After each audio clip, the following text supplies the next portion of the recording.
ഈശോ മിശിഹായിക്ക് സ്തുതിയായിരിക്കട്ടെ. ശിഷ്യത്വത്തിലേക്ക്, അനുഗമനത്തിലേക്ക് നമ്മെ ക്ഷണിക്കുന്ന കർത്താവിൻ്റെ സ്നേഹത്തെ ഏറ്റുപറഞ്ഞ് ഈ ദിവസം ആരംഭിക്കാം. ഒരുമിച്ച് കുരിശ് വരയ്ക്കാം. എൻ്റെ തമ്പുരാനെ, വിശുദ്ധ കുരിശിൻ്റെ അടയാളത്താലെ ഞങ്ങളുടെ ശത്രുക്കളിൽ നിന്ന് ഞങ്ങളെ രക്ഷിക്കുക. ഞങ്ങളുടെ തമ്പുരാനെ, പിതാവിൻ്റെയും പുത്രൻ്റെയും പരിശുദ്ധാത്മാവിൻ്റെയും നാമത്തിൽ ആമേൻ. നീ തന്നെയാണെൻ്റെ ജീവശക്തി, നീയല്ലാതെ അസ്തിത്വമില്ല എന്നിൽ. നീ തന്നെയാണെൻ്റെ ജീവശക്തി,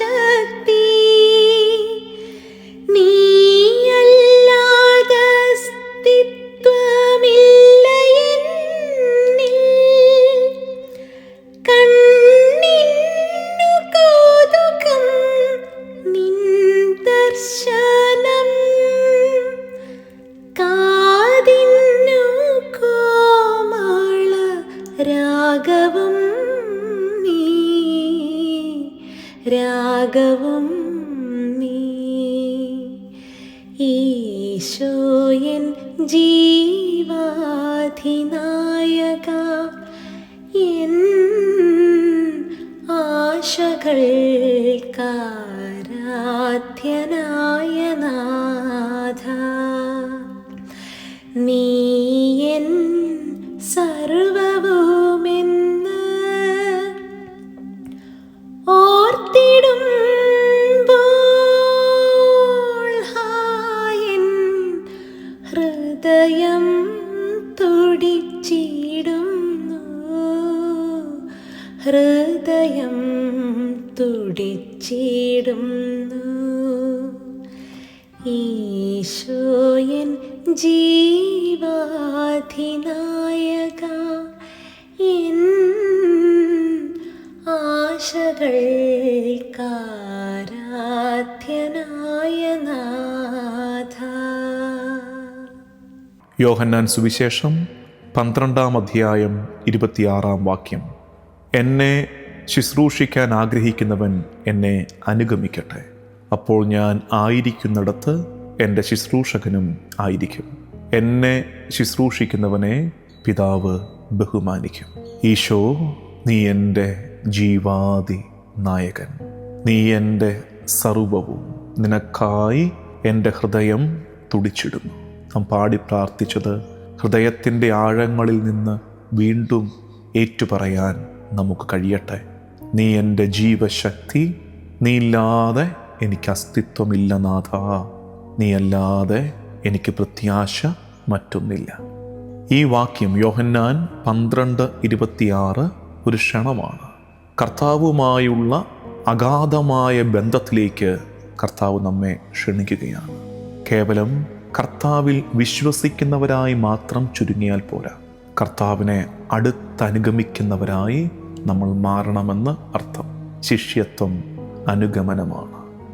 ബലിയും ശുശ്രൂഷയും ശിഷ്യത്വവും തമ്മിൽ കർത്താവ് വേർതിരിച്ച് കാണുന്നില്ല. ശുശ്രൂഷിക്കുക എന്നാൽ കർത്താവിനെ അനുഗമിക്കുക എന്നാണ്. കർത്താവിൻ്റെ വഴിയെ നടക്കുക എന്നതാണ്. ആ വഴി എളിമയുടെ വഴിയാണ്.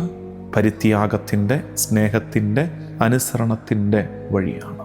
ഞാൻ എവിടെ ആയിരിക്കുന്നോ അവിടെ എൻ്റെ ശുശ്രൂഷകനും ആയിരിക്കും.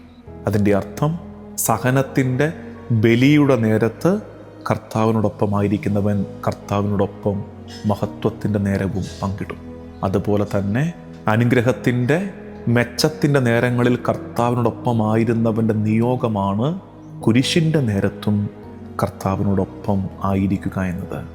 True discipleship is not comfortable. അത്ര എളുപ്പമല്ല. കർത്താവ് മഹത്വത്തിൻ്റെ വഴിയിലൂടെ നടക്കും, കുരിശിൻ്റെ വഴിയിലൂടെയും നടക്കും. ഈ വഴികളിലൊക്കെയും കർത്താവിനെ അനുധാവനം ചെയ്യാൻ നമുക്ക് കഴിയട്ടെ. നമ്മുടെ ജീവിതത്തിലും സമാനമായ അനുഭവങ്ങളില്ലേ? ഉയർച്ച ഉണ്ടാകുമ്പോൾ കർത്താവിനെ ഏറ്റുപറയുന്ന നമ്മൾ എന്തേ വീഴ്ചകളിൽ കർത്താവിനെ തള്ളിപ്പറയുന്നത്? വീഴ്ചകളിൽ കർത്താവിനോട് ചേർന്ന് നിൽക്കുക. അവൻ നമ്മെ ഉയർത്തുക തന്നെ ചെയ്യുമെന്ന് വിശ്വസിക്കുക. ദ ഫാദർ വിൽ ഓണർ, എൻ്റെ പിതാവ് അവനെ മഹത്വപ്പെടുത്തും എന്നാണ് ഈശോയുടെ വാഗ്ദാനം. നീ രഹസ്യത്തിൽ ചെയ്യുന്നവ കാണുന്ന പിതാവ് നിന്റെ ബലി, നിന്റെ കണ്ണീര്, നിന്റെ സഹനം നിനക്ക് പ്രതിഫലം നൽകാതെ പോവുകയില്ല. Nothing done for Christ is ever wasted. മിശിഹായെ പ്രതി, കർത്താവിനെ പ്രതി നീ ചെയ്യുന്നതൊന്നും പാഴായി പോകില്ലെന്ന് വിശ്വസിക്കുക. നമുക്കിന്ന് ധ്യാനിക്കേണ്ട വാക്യം, follow Christ not only to the mountain of glory but also to the valley of sacrifice. There you will truly find him. രൂപാന്തരീകരണത്തിൻ്റെ മലമുകളിൽ മാത്രമല്ല കർത്താവിനോട് ചേർന്നിരിക്കേണ്ടത്, സങ്കടത്തിൻ്റെ ഞെരുക്കത്തിൻ്റെ താഴ്വാരങ്ങളിലും കർത്താവിനോട് ചേർന്നിരിക്കണം. അത്ഭുതങ്ങളുടെ താഴ്വാരങ്ങളിൽ മാത്രമല്ല, ബലിയുടെ കാൽവരി മല മുകളിലും കർത്താവിനോട് ചേർന്നിരിക്കണമെന്ന് നമുക്ക് പ്രാർത്ഥിക്കാം. കർത്താവും ദൈവവുമായ ഈശോ മിശിഹായെ, ഈ പ്രഭാതത്തിൽ നിന്നെ അടുത്തനുഗമിക്കാൻ ഞാൻ തീരുമാനിക്കട്ടെ. കാര്യങ്ങളൊക്കെ സുഗമമായി പോകുമ്പോൾ മാത്രമല്ല ഈശോയെ, കാര്യങ്ങൾ എൻ്റെ കൈവിട്ടു പോകുമ്പോഴും ഞാൻ നിൻ്റെ കൈ പിടിച്ച് നടക്കട്ടെ. ആത്മാർത്ഥതയോടെ നിന്നെ ശുശ്രൂഷിക്കുവാൻ, നിന്റെ സ്നേഹത്തിൻ്റെ വഴിയെ നടക്കുവാൻ, നിന്നെപ്പോലെ എളിമപ്പെടാൻ, അനുസരിക്കാൻ എന്നെ പഠിപ്പിക്കണമേ. ഈ ദിവസത്തിൻ്റെ എല്ലാ വ്യാപാരങ്ങളെയും ഈശോയ്ക്ക് വിട്ടുകൊടുത്ത് ദിവസത്തിൻ്റെ ആശീർവാദം സ്വീകരിക്കാം. നമ്മുടെ കർത്താവ് ഈശോ മിശിഹായുടെ കൃപയും പിതാവായ ദൈവത്തിൻ്റെ സ്നേഹവും പരിശുദ്ധാത്മാവിൻ്റെ സഹവാസവും എന്നും എക്കാലവും കൂടെ ഉണ്ടായിരിക്കട്ടെ, ഇപ്പോഴും എപ്പോഴും എന്നേക്കും. ആമേൻ.